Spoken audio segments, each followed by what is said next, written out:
আমি শুরুতে যে প্রশ্নটি দেখতে পাচ্ছি সেটি হলো, ভীতিকর স্বপ্ন দেখি প্রায়, এরকম ক্ষেত্রে করণীয় আমল কি? কোরআন সুন্নাহর আলোকে জানাবেন।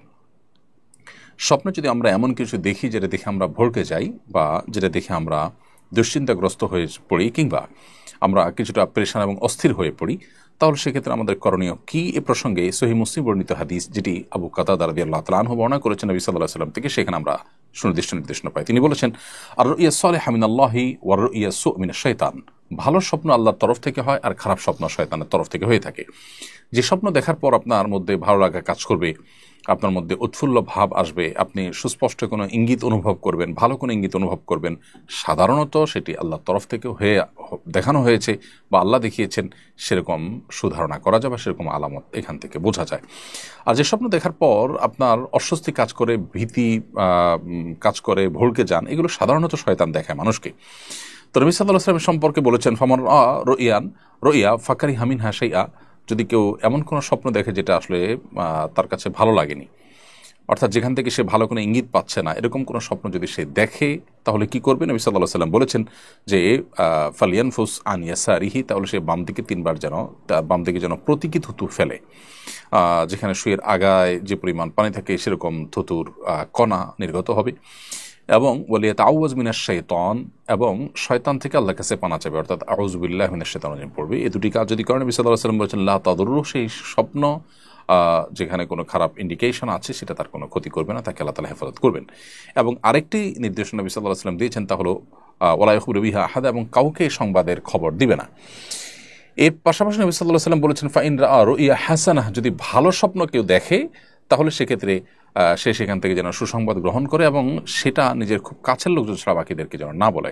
এই হাদিস থেকে পরিষ্কারভাবে বোঝা গেল, স্বপ্ন ভালো হোক আর মন্দ হোক, জনসমক্ষে স্বপ্ন খুব বেশি বলে বেড়ানো, এটা নবী সাল্লাল্লাহু আলাইহি ওয়াসাল্লামের সুন্নাহর পরিপন্থী। সাহাবা ইকরাম নবীজির কাছে প্রশ্ন করতেন স্বপ্নের উত্তর জানার জন্য, সেটা ব্যক্তিগত উদ্যোগ এবং একান্ত ঘরোয়া উদ্যোগ, একান্ত কাছের লোকদের মধ্যে নেওয়া উদ্যোগ।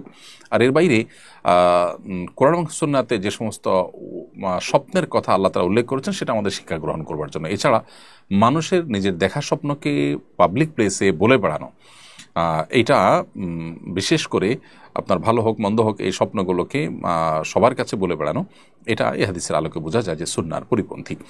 অতএব আপনি যদি কোনো স্বপ্ন দেখার পর ভড়কে যান, বাম দিকে তিনবার প্রতীকী থুতু ফেলবেন, আউযু বিল্লাহি মিনাশ শাইতানির রাজিম পড়বেন। কোনো কোনো বর্ণনায় 2 রাকাত নামাজ পড়ার কথা বলা আছে, যদি সম্ভব হয় 2 রাকাত নামাজ পড়বেন, এবং পার্শ্ব পরিবর্তন করার কথাও বলা আছে। অতএব এই কাজগুলো আমরা করতে পারি। পাশাপাশি যে স্বপ্ন দেখার পর শুধুই অস্থিরতা কাজ করে, বেশিরভাগ ক্ষেত্রে এই স্বপ্ন মিনিংফুল কোনো স্বপ্ন না, শয়তান দেখায় থাকে, এটা ইগনোর করা এবং বাম দিকে প্রতীকী থুতু নিক্ষেপ করার মাধ্যমে আমরা এটা থেকে নিষ্কৃতি পেতে পারি ইনশাআল্লাহ তাআলা। এরপরে প্রশ্ন হলো, একজন আমার কাছে তার ফ্ল্যাট বন্ধক দিয়েছে, বিনিময়ে আমি টাকা দিয়েছি। যখন সে টাকা ফেরত দিবে, তখন আমি তার ফ্ল্যাট তার হাতে ছেড়ে দিব। টাকা ফেরত দেওয়ার আগ পর্যন্ত ফ্ল্যাট আমি ব্যবহার করব, এটার শরঈ বিধান জানতে চাই।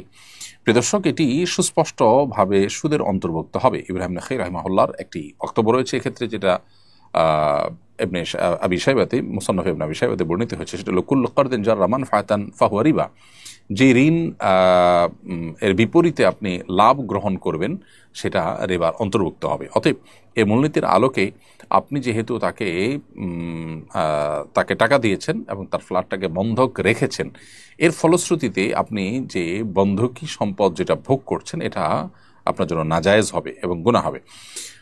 বন্ধকটা আপনার কাছে থাকতে পারে শুধুমাত্র এই জন্য যে সে তার টাকা পরিশোধ করতে, ঋণের টাকা পরিশোধ করতে গড়িমসি করলে, তখন আপনি বন্ধকি জিনিস বিক্রি করে আপনার টাকা তোলার উদ্যোগ নিতে পারবেন। সেই সিস্টেম যেন থাকে এবং সে যেন ধরা থাকে আপনার কাছে, সেজন্য মূলত বন্ধকের বিধান শরীয়ত রেখেছে। এরপরে প্রশ্ন হলো, আজ জুলাই সনদে আনুষ্ঠানিকভাবে স্বাক্ষর অনুষ্ঠিত হয়েছে, সনদের কোথাও আল্লাহ ও বিসমিল্লাহ শব্দ নেই। শতভাগ একটা মুসলমানের দেশে, প্রায় শতভাগ একটা মুসলমানের দেশের জাতীয় সনদে ধর্মীয় মূল্যবোধকে উপেক্ষা করাকে আপনি কিভাবে দেখছেন? খুবই দুর্ভাগ্যজনক বাস্তবতা। জুলাই সনদে অনেক সত্যকে এড়িয়ে যাওয়া হয়েছে।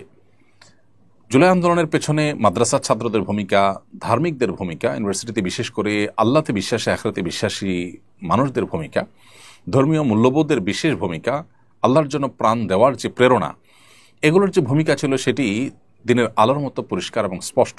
এরপরও এই সনদের কোথাও সেই বিষয়গুলোকে তুলে না আনা, বিশেষ করে ধর্মীয় জনগোষ্ঠীর প্রতি দীর্ঘদিন পর্যন্ত যে অনাচার এবং অবিচার চলে এসেছে তার ফলশ্রুতিতে জুলাই আন্দোলন যে হয়েছে, অর্থাৎ জুলাই আন্দোলন অন্য যে সমস্ত ইস্যুকে কেন্দ্র করে হয়েছে, ওই ধর্মীয় জনগোষ্ঠীর প্রতি যে জুলুম নিপীড়ন ছিল সেটার যে একটা বড় ভূমিকা ছিল, অর্থাৎ বিস্ফোরণ হয়েছে ধার্মিক মানুষদের, সে বিষয়টি এখানে সম্পূর্ণরূপে এড়িয়ে যাওয়া হয়েছে। এবং সেই সাথে মুসলিম সংখ্যাগরিষ্ঠ একটি দেশে আপনার ধর্ম থেকে দূর করার যে একটা প্রবণতা দীর্ঘদিন থেকে আমরা দেখে আসছি, সেটা দুর্ভাগ্যজনকভাবে জুলাই সনদে আমরা দেখেছি। খুবই আপত্তিকর একটি বিষয়। এর বাইরেও আরও আপত্তি করবার মতো বেশ কিছু জায়গা এখানে আছে, তারপরেও এই সনদ স্বাক্ষরিত হওয়া দরকার ছিল এবং এই বিষয়টি আপনার এটার অফিসিয়াল একটা রূপ হওয়া দরকার ছিল, সেটি হয়েছে। বাট এখানে যে অতৃপ্তিগুলো বা এখানে যে অপ্রাপ্তিগুলো বা অপূর্ণতাগুলো আছে, ত্রুটিগুলো আছে, সেগুলো কারেকশন করবার সুযোগ ছিল, কারণ এগুলো অনেক আগে থেকে বলা হচ্ছিল কিন্তু কোনোভাবেই যেন তারা কানে নেয়নি। এই জন্য আসলে জুলাইয়ের যে স্পিরিট আছে সেই স্পিরিট দুর্ভাগ্যজনকভাবে দিন দিন স্তিমিত হতে যাচ্ছে। আমি আশা করব যে কর্তৃপক্ষ এখান থেকে কিছুটা হলো বার্তা গ্রহণ করবার চেষ্টা করবে, সংশ্লিষ্ট যারা আছেন তারা। এরপরে প্রশ্ন হলো, আমি একদিন স্ত্রীকে বলেছিলাম তোমাকে বিয়ে করেই ভুল করেছি, এতে কি কোনো তালাক হয়েছে? হয়ে থাকলে এখন করণীয় কি? প্রিয় দর্শক, স্ত্রীকে যদি কেউ বলেন যে তোমাকে বিয়ে করে ভুল করেছি, তাহলে সেটা তালাক হিসেবে বিবেচিত হবে না, এটা কোনো প্রকার তালাকের মধ্যে পড়বে না। তবে এই ধরনের কথা পরিহার করা উচিত একজন স্বামীর, কারণ বিয়ে করে ফেলেছেন, সম্পর্ক হয়ে গেছে, এখন সামনে একসাথে পথ চলা কীভাবে সুন্দর হয় সেটি করবেন, এবং বিচ্ছেদের কোনো চিন্তাও যেহেতু করছেন না, তাহলে সেক্ষেত্রে এমন কথা বলা যেটা নিজেদের মধ্যকার সম্পর্ককে নষ্ট করতে পারে, অবনতির দিকে নিতে পারে, সেটা কখনো বুদ্ধিমত্তার পরিচায়ক হতে পারে না।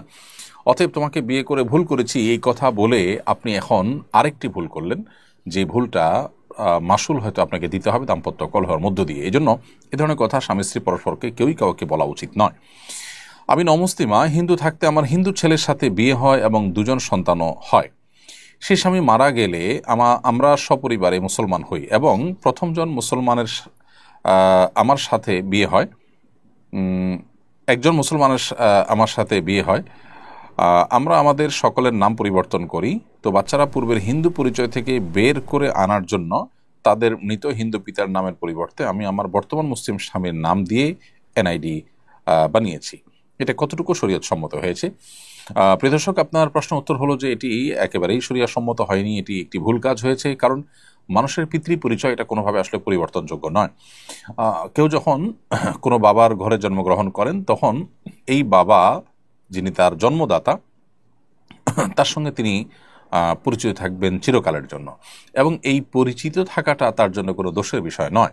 কারণ বাবা হিন্দু হলে, অন্য ধর্মাবলম্বী হলে, তিনি নিজে যদি মুসলিম হন, তাহলে কারোর পাপের বোঝা কেউ বহন করে না। অর্থাৎ বাবার হিন্দু হওয়ার বিষয়ে তার আল্লাহর কাছে না কোনো জবাবদিহিতা আছে, না এখানে তার কোনো লজ্জার কোনো বিষয় আছে, বা এখানে তার দায়ের কোনো বিষয় আছে। এই জন্য এই বিষয়টি করা উচিত না। আল্লাহ সুবহানাহু ওয়া তাআলা কোরআনে কারিমে বলেছেন, উদউহুম লিআবাইহিম ওয়া আকসাতু ইনদাল্লাহ, সন্তানদেরকে তাদের বাবার নামে ডাকবে, এবং এটা আল্লাহর কাছে অধিকতর ইনসাফপূর্ণ। এই জন্য সন্তানদেরকে বাবার সাথে সম্বন্ধ করে ডাকতে হবে, অন্য কারোর সাথে নয়। অতএব এই কাজটি আপনার ভুল হয়েছে, এটাই কারেকশন করবার সুযোগ থাকলে কারেকশন করবেন, আর না হলে আল্লাহর কাছে তওবা এবং ইস্তিগফার করবেন। এটি ভুল কাজ, কারণ মানুষের পিতৃ পরিচয়কে পরিবর্তন করার শামিলে বিষয়টি।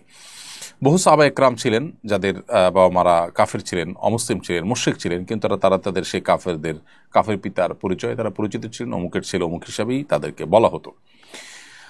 এরপরে প্রশ্ন হলো, দাওরা হাদিসে সনদপ্রাপ্তদেরকে ধর্মীয় শিক্ষক হিসাবে নিয়োগ দিতে প্রাথমিক ও গণশিক্ষা উপদেষ্টাকে ডিও লেটার দিয়েছেন ধর্ম উপদেষ্টা ডক্টর আফম খালেদ হোসেন। এটা কতটুকু ফলপ্রসূ হবে বলে আপনি মনে করেন? ডিও লেটার সম্পর্কে আমি যতটুকু জানি যে সাধারণত এটা উপদেষ্টা বা উচ্চপদস্থ কর্মকর্তারা নীতিগত মতামত এবং সুপারিশ হিসাবে দিয়ে থাকেন, এটা অন্যরা মানতে সেভাবে বাধ্য থাকেন না। তারপরও তিনি এইটুকু দিয়েছেন, সেটার জন্য অবশ্যই তিনি প্রশংসা পেতে পারেন, যদিও তার কাছে প্রত্যাশা এর চাইতে অনেক বেশি।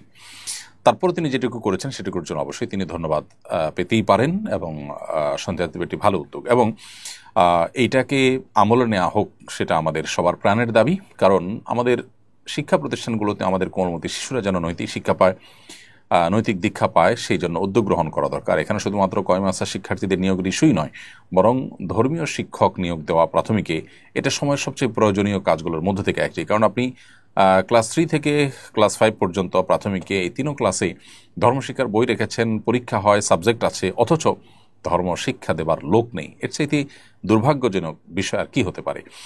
এবং ধর্মীয় শিক্ষক না থাকার ফলশ্রুতিতে নীতিনৈতিকতার চর্চা কম হওয়ার বা না হওয়ার ফলশ্রুতিতে সন্তানদের মধ্যে, বিশেষ করে শিশুদের মধ্যে, আমাদের শিক্ষার্থীদের মধ্যে যে আপনার নেতিবাচক প্রবণতা আমরা দেখতে পাচ্ছি, কিশোর গ্যাং সহ নানাবিধ অপরাধ প্রবণতা শিশুদের মধ্যে পর্যন্ত আজকাল দেখা যাচ্ছে, এটা দূর করবার উদ্যোগ হিসাবে হলেও আমাদের ধর্মীয় শিক্ষক নিয়োগ দেওয়ার এই উদ্যোগে অগ্রসর হওয়া দরকার। দুর্ভাগ্যজনক বাস্তবতা যে সেটা না করে আমাদের বর্তমান সরকার গানের শিক্ষক নিয়োগ দেওয়ার জন্য উদ্যোগ গ্রহণ করেছে, গেজেট প্রকাশ করেছে, যেটা সম্পূর্ণ জন আকাঙ্ক্ষার উল্টো হাঁটা যেটাকে বলা হয় সেটা। তো এখানে ধর্মোপদেষ্টা যে ডিওলেটার দিয়েছেন সেটা বাস্তবায়ন যদি হয় তাহলে যুগান্তকারী পদক্ষেপ হবে এবং মাদ্রাসা শিক্ষার মূল্যায়ন হবে, মূলধারায় তাদেরকে অন্তর্ভুক্ত করার পথ খুলে দিবে এবং স্কুলের শিক্ষার্থীরা সেখান থেকে ভালো কিছু পাবে ইনশাআল্লাহ তাআলা। অতএব এটাকে যেন আমল নেওয়া হয় সেজন্য আমরা উদাত্ত আহ্বান রাখছি সংশ্লিষ্ট মহলের কাছে।